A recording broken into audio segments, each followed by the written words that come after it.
હમણાં એક લેટેસ્ટ સંશોધન થયું છે આપણે રોમ અને બ્રિટનની અંદર 2000 મહિલાઓને, જે ગર્ભવતી મહિલાઓ હતી, અને ડૉક્ટરે સોનોગ્રાફી કરીને એમ કહ્યું કે આ 2000 મહિલાઓને ડિલિવરી એ સિઝેરિયનથી કરવી જોઈશે. અને ત્યાંના એક વૈજ્ઞાનિકે મહર્ષિ વાઘભટ, જે આપણા ગ્રંથો લખીને ગયા છે, એનો અધ્યયન કર્યો, અભ્યાસ કર્યો કે આ ડિલિવરી નોર્મલ કેવી રીતે કરવી.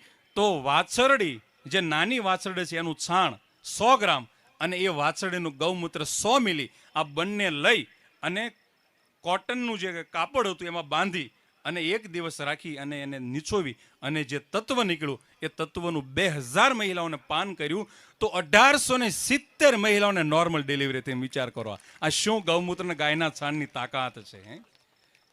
તેથી બની શકે એટલું ગાય માતા પાસેથી જેટલું શીખવાનો પ્રયાસ થાય એટલું લઈએ. અને એટલું યાદ રાખજો, ગાય એટલે જેને ઉપર ખૂંધ છે એને જ ગાય કહેવાય. જર્સી ગાયને એટલું યાદ રાખજો, કારણ કે ખૂંધની અંદર, કોટની અંદર સૂર્યકેતુ નામની નાડી છે. નવગ્રહ, પ્રથમ ગ્રહ સૂર્ય અને છેલ્લો ગ્રહ કેતુ. સૂર્ય અને કેતુ, એ સૂર્યકેતુ નામની નાડી સૂર્યના પ્રકાશમાંથી સુવર્ણ તત્વોને મેળવી અને સુવર્ણ બનાવી અને ગાય એની દૂધની થેલીમાં લઈ જાય છે. એટલે ગાયનું દૂધ આપણને પીળું દેખાય છે, ગૌમૂત્ર આપણને પીળું દેખાય છે. આવી સૂર્યકેતુ નાડી આ વિશ્વની અંદર, આ બ્રહ્માંડની અંદર જેટલી પણ જીવ સૃષ્ટિ છે એમાં ગાય પાસે એક જ સૂર્યકેતુ નાડી છે, બાકી કોઈ પાસે નથી.